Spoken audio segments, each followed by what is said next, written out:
Keon Ellis, 12 measly minutes that were essentially, it was just the fourth quarter, right? Fourth quarter. So he played once the game was over. Nick Clifford, 23 minutes, 10 points, 4 of 7 from the field, 1 of 2 from three-point range. He was a minus 12. Just atrocious. Literally atrocious. And the reality is nobody played well. So when nobody's playing well, people are going to have questions about the rotation, right? In life, when you discuss owning property, it is location, location, location.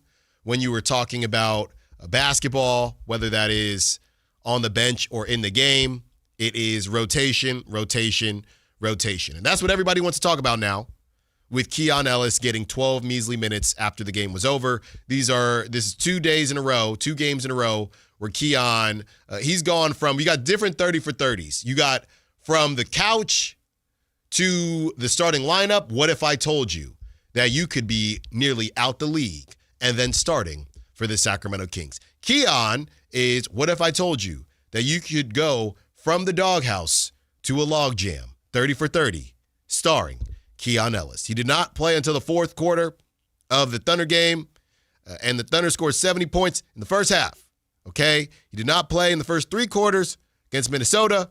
Minnesota scored 71 points in the first half.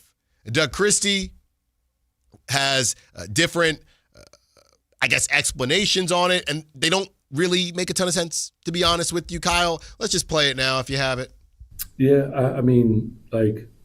trying to play 10 players and find a rhythm for that is difficult. Like, there's a log jam at that position.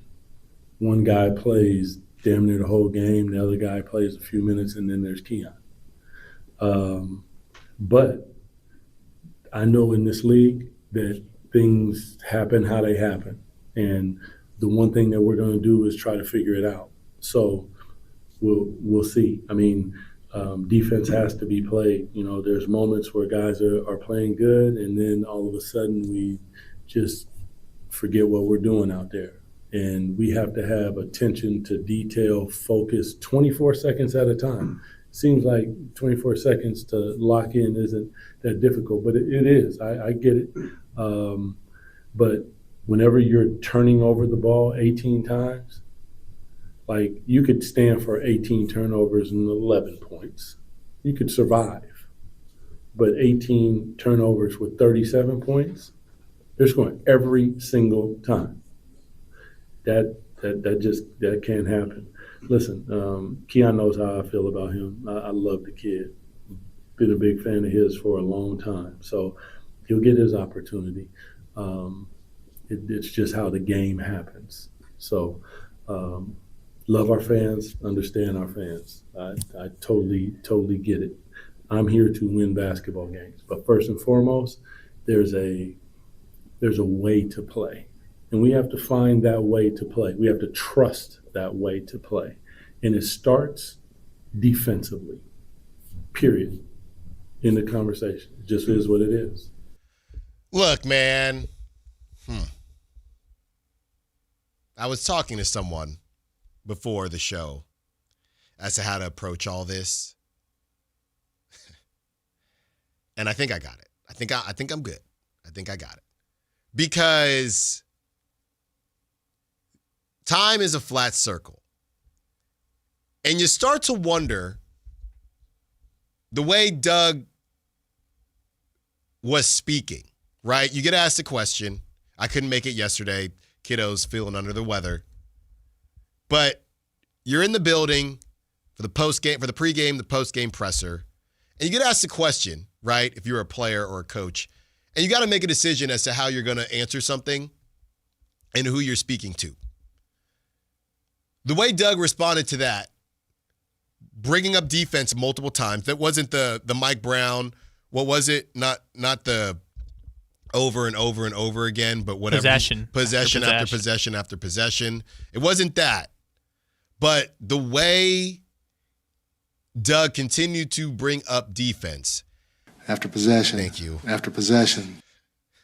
What a what a world that was just not too After long possession. ago. Yeah. After possession. We got to be coming up on that anniversary. Yeah, we have to at some point. Yeah. Also, can we point out, like, the funniest thing, unironically, he ever did was bring the laptop to the postgame presser. Sure. That's one of the great things. Doug, you want to win the fan base over? Yeah. Bring a laptop to the postgame presser. So when Doug is talking, I do start to wonder in my tinfoil hat brain, who's Doug talking to? Because he's not talking to whoever asked that brilliant question. He's not talking to the fans, right? And I'm paying attention because I've heard this now for about the third time. He's talking about it all starts with defense. He says, Keon knows how I feel about him. And he doesn't really have an answer right now. Like Mike Brown or not, and I don't even know if I should be saying this on air, there were basically situations where Mike Brown got caught up in the doghouse thing, and there were conversations with people that cover the team to say, hey, I don't want to out Keon, but there are some things that he could be doing better, and that is why. And literally, I believe, if I'm not mistaken, that film was shown to media members. Film was shown to kind of illustrate, hey, this is where he's missing, or these are specific situations, right? And I think I can say that now because Mike is gone, enjoying his time in New York. It's probably snowing, or it's about to. So now with this Doug thing, again, it's very general, right? And it makes you wonder, who is Doug talking to? Because he's not talking to the media. He's not talking to Keon. Who is he talking to? Is he talking to the team? Which I'm sure the team has heard exactly what he said over and over again. Is he talking to the powers that be? Hey, I know we had conversations about playing certain guys based on the money that they make. You look at if you look at this from a money standpoint, specifically a money standpoint last night, right? All the guys, Malik at his nearly 20 mil, every player that is getting a healthier contract, they all played, and nobody played in that fourth quarter, but they all played typical minutes, right? Precious, they had no choice, or they felt like they had no choice. And I think people would argue that Precious maybe took some of Westbrook's minutes. But Sabonis, of course, DeMar, of course, Dennis Schroeder, of course, Zach LaVine, of course. Then you have Malik Monk, who's on a decent contract. Besides that, the only person to play 20 minutes is the guy that Scott Perry drafted, Nick Clifford. Nobody else got to 20 minutes. Russ, on a minimum deal. Keon Ellis, going to be a free agent at the end of the season based on a decision made by the Kings. Devin Carter can't even get to 10 minutes. Drew Eubanks, if it ain't a minimum deal, it's dang close. Reyno, it wasn't a good matchup apparently. But this is what we're seeing. So I do wonder, the way Doug said it and the way Doug laid it out, who exactly he's talking to. I don't know if he's talking to the reporter that asked the question. I don't know if he's talking to the team, right? Because then you hear from Zach LaVine, and Zach LaVine says, and we have this sound, we'll play in a different segment. Then you have Zach LaVine saying, yeah, I mean, they got a guy named Rudy Gobert. They don't ask Rudy Gobert to go get 30 because they know he's a defensive guy. We have to be better, but our personnel is our personnel. I don't know where this thing starts and ends as far as the effort versus just who they are. It's the same thing we talked about last week, right? We had that Hoops Herald or whatever their name was. They said, look how hard Zach LaVine works. And they were talking about Zach LaVine, and he was doing all these explosive workouts, right? And they went on to say, and they were trying to get clicks, and it worked. People think that it's just it's ability that you're born with. They don't think you work hard. Well, I think Zach LaVine had a little bit of both, right? If this team collectively, so then we had a conversation where we said, if you were born a 5'2" runner in the 40, right? You're a football player. You're born a 5'2" runner. All the training that's available, all of the dietary restrictions you can have, the best version of you, The best version of you. You were born a 5'2", 40 runner. What could you be? And Kyle and I kind of went back and forth and debated. I don't know. Maybe you could get to a 4'8" in the best version of you. If you were a 5'2", freshman, sophomore year, could you get to a 4'8", 4'7" by the time you're in college or the peak of your athleticism? Maybe, but you're not going to be a 4'2" runner. You're not going to be that dude that won the Island and then was terrible. Was his name John Ross? I have no idea what you're talking There about. was a guy who, if he broke a record, Adidas was going to give him an island or something like that. What? Yes, look it up. And then he was terrible in the NFL. Oh, okay, so he didn't. Oh, yeah, John Ross, the wide receiver. That's right. Sorry, I thought you were talking about the sprinter. That's right. John Ross, he won an island, I think, and, didn't do very much after that. Fastest 40 time in NFL history. The thing I will always remember about John Ross is that ran the fastest 40 time ever. Made the Bengals convince themselves to pick him with the 9th pick in the draft, even though he was terrible in the NFL and not that good in college. The 10th pick in that draft was Patrick Mahomes. There you go. They took John Ross 1 pick before Patrick Mahomes. So there are levels to how much better you can get at something. So if we're looking at this Kings roster right now with no Keon, and they are a 5'2" runner in the 40, what's the best they can get? Right now, I think going into the game, I believe they said that they were 26th in the NBA in defense. So what's the best they can get to? 26 is pretty bad. Currently, they are 27th. 27th is pretty bad. I'm going to guarantee you the 3 teams below them are also tanking. Yeah, that's a good point. I'm just going to go out on a limb and That's a say good point. So what's the best they can get? If they're currently at a 27, right, what is their ceiling? Because the reality is, and this is the same thing that we talked about with the actual Beam team and with Mike Brown. Hey, well, if their offensive efficiency is top 10, then all they got to do is be 20 or 18 or 19 and they'll survive. And they could never do it. They could never do it. And I think they actually, towards the end of, or the beginning of last season, they actually kind of did it. All right, you want to know the 3 teams that are worse than the Kings? Sure. Defensive rating. The Brooklyn Nets of Jordy Fernandez. Don't know. Did they win a game yet? I can't remember. The Washington Wizards and the New Orleans Pelicans. Okay. So out of the teams that are trying, they're the worst, right? Out of the teams that are trying and not tanking, they are the worst. And for Keon Ellis to 2 games straight not get time, it makes no sense to me. And there was a "We Want Keon" chant. And my fear is that this is headed towards we have to move Keon because it is a distraction. That's my fear deep down. By the way, 4-25, the combined record of the teams below them in defensive rating. You were out on your paternity leave, and it was me, Chris, and Kayla doing a show, and a conversation came up about Keon, and we were talking about whether Keon should get extended, trade, all the stuff like that. And Kayla asked a really profound question, which is like, so what should they actually do? And me and Chris kind of came to the same conclusion talking it through. It's that it's not about trading Keon Ellis or signing Keon Ellis. It's that Keon Ellis represents the inflection point of your team. Mm-hmm. Are we extending him because we're trying to win now while he's in his prime 26, 27, 28? Are we trying to trade him to get younger, potentially higher upside on a developmental project? Keon kind of represents that inflection point of what exactly is the direction of this franchise.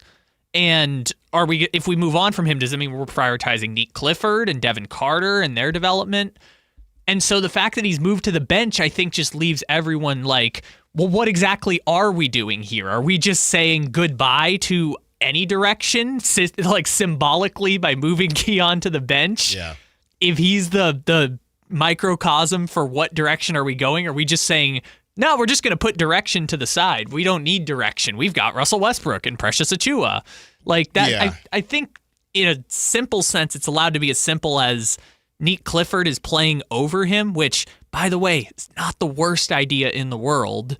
But when you then look at the macro, it's like, so what exactly are we doing here? Well, I think that's why last night was bizarre, because Russell, we've we've said it before, and I got in trouble with Russell Westbrook fans, that Russell Westbrook was kind of the break glass in case of emergency, and he can be a crutch at times because he's going to plug some of the holes that your team has, but he might make a couple new ones along the way. It just depends on what it is. But for Russell Westbrook to only play 16 minutes, that was bizarre to me. It felt like, I'm just looking at it from a matchup standpoint, it felt like they didn't go with Russ because Julius Randle has owned them. So they felt like they needed more beef with Precious Achiuwa instead of Russ. And then it kind of snowballed. And, Julius had 19. I think he probably averages closer to 30 against the Kings. But they decided to go with Precious, and that kind of messed up everything else. And then you look up, and now neither Keon nor Westbrook have played, which is just bizarre. So now you're sacrificing. Again, it's a matchup-based thing, and they told us that's what it was going to be going into it. But now, so now you're sacrificing Keon to match up with Julius Randle, and you lost by 30. You lost by 30 anyway. I mean, what is the point of what you're doing? And I think that is the larger question in this. You are trying to survive, and you are sacrificing player development, but you're not surviving. Let us not forget, this can be salvaged, right? You can sign Keon in February, and everything can be honky-dory if you make that decision. But if they've made the decision to move forward, and they've made the decision, no, we're going to prioritize keeping our head above water and trying to win games, that sounds bizarre to people. Why? Because you're drowning. Because you're not keeping your head above water, because you're not doing what you think the sacrifice is, right? All these other you talked, Kyle, about, and I know something similar is happening because I just saw a piece written about the Nets. The Nets got vets that are a little bit older than they want, and the Nets are saying, hey, Nets fans are saying we need to play our young guys. So and that's even more bizarre because I thought we all knew what the Nets are trying to do. I mean, the Kings, they keep trying to tell us, no, this is going to work. And that's why I used the same example in the first hour where it's we all know, or we were all told that it was not going to work, right? They are now, the Kings are, you're at the 10-game mark. You're 10 games in, you're 3-7. This stuff can slip quickly. And everybody can say, well, the Eastern Conference, it doesn't matter yet. You look up, okay? I know it sounds funny, but 10 games in, you're 6.5 games back. Now, nobody expects you to catch the Thunder. That was never the case. But even that 6th seed, you haven't even gotten out of bed. And you're, 3 games? You're 3 games behind the 6th seed. And you just woke up, right? You ever wake up in a rush? Maybe you accidentally hit snooze or whatever it is, and now you're rushing to get wherever you need to go, or whatever the case is. That's what's happening. That's what happens in the NBA. That's what's happened to the Kings the last couple seasons. Oh, it's early. And I've taken the calls, texts, Sack Chat, Allen, stop overreacting. It's early. It's early till it's not. And you're already 3 games back of the 6th seed. So we're already looking here, wondering, okay, are you going to be able to rattle off? They lost 2 straight. I know the Clippers, they're also 3-6. There's some teams that we think are going to figure it out. There's some teams that we don't. The Suns are 5-5. What happens if the Suns are a little bit better than we think? I know Jalen Green can't stay on the court. He messed up his hammy again. But we don't know what is going to happen. The Blazers, the Spurs, both balling. Spurs are the 2 seed. So if you're going to sacrifice something, right, and you're sacrificing it and still losing, that's going to tick fans off. And that's going to continue to have the arena looking like it did last night with a lot of gray seats. That's what I saw last night on the broadcast. A lot of gray seats. Honestly, the outside matched the court on Friday. Gray seats, gray court. Nobody was there. So, the reality is there are a lot of different ways to go about this. But what Doug is saying is only going to annoy people because people are already annoyed about what's going on. But when you say stuff, I think that's what confuses people. When you say stuff as if it's out of your control, when it is in your control, that is going to frustrate people. Just be direct in what you're saying. Hey, what Doug could have said last night is when he was asked this question, and I almost want to play it again, Kyle. What Doug could have said last night is, you know what? We had to go beefier with Precious Achiuwa, so that clogged up the Russ minutes, right? And honestly, there's no excuse because that's not what happened. They started Russ against the Thunder, but hey, the Thunder, that situation was what it was. Against the Timberwolves, Precious Achiuwa kind of took Russ's minutes, so Russ didn't play as much, and Russ had been playing more than Keon, so now Keon, there's nowhere for him to go. Because the other name that I was going to bring up, that this is not too far when we had, who was it? Was it David on the call line, or I think it was our guy Dwayne saying to shorten the rotation. It was David. Malik Monk is next. Malik Monk is next to get squeezed. Just wait for him to have a bad game. Oh my goodness, because he's at 20. He was at 20 minutes. I know nobody played in the fourth, but you start, if you are prioritizing quote unquote defense, even though Keon can't play, Malik is going to get squeezed too. Malik has been playing because he's been shooting the three ball at 60%. That cools off. I don't know where Malik is going to get time. So this is only the beginning, and everybody is focused on Keon, and I get it. But you just look around and say, where are these minutes going to come from? And it can be official, it can be unofficial. The commitment level, put it to you like this, and I know there's NIL now, right? If somebody is having a really good season, let's pretend NIL, or we could use NIL too. But back in the day, I saw J.J. Watt was going back and forth with Wisconsin fans because he said something they didn't like. J.J. Watt was a walk-on, right?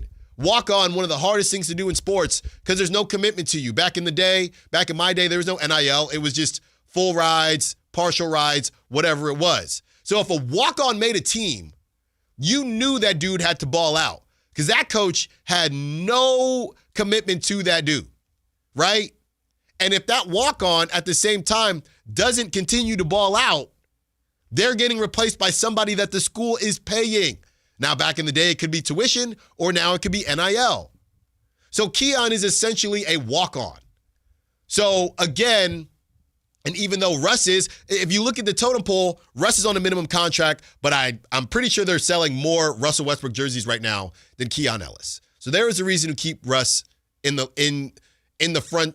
front space of it all, okay? Also, I don't know if Keon could put up 16, 6, and 6. No, he can't. Right? And that's why I've said move him. I was the first one to say it. I got killed in the summer. Move him to a team where he can just do 3-and-D stuff. You got Russ, and then you got all the people that are making big money. So somebody is going to get squeezed. And they told us. They tried to say, oh, we can still come to a decision. Maybe they can. But maybe it's cooked by then. Maybe Keon says, you know what? My agent says there's stuff out there for me. But this is not over. But at the very least, you got to stop just in general when they continue to contradict themselves. That is what is annoying people, right? Defense, but the defensive guy doesn't play. That's going to annoy anyone. And I've been in those spaces because I know somebody's getting ready. Well, then the media should go harder. Let me just say this. It is not that simple. Things can get awkward in there real quick. I'm going to just be honest with you. And there are people, we're getting there. If this continues, trust me, because I've been having some conversations and calls will start coming in for Keon Ellis if they haven't already. And the Kings are going to have to make a decision. Contending teams are paying attention to what's happening in Sacramento in regards to Keon Ellis. And they know what the Kings need. And they know there's no space for Keon, which messes up the leverage conversation as well. Let's keep the conversation going. We have Javi we want to get to on the other side, and we also have more on the log jam. Like I said, I kind of want to replay this Doug Christie thing so we continue to break it down together because as the saying goes, you die a hero or live long enough to see yourself become a villain. And the turn on Doug is real. Allen Stiles, Sactown Sports.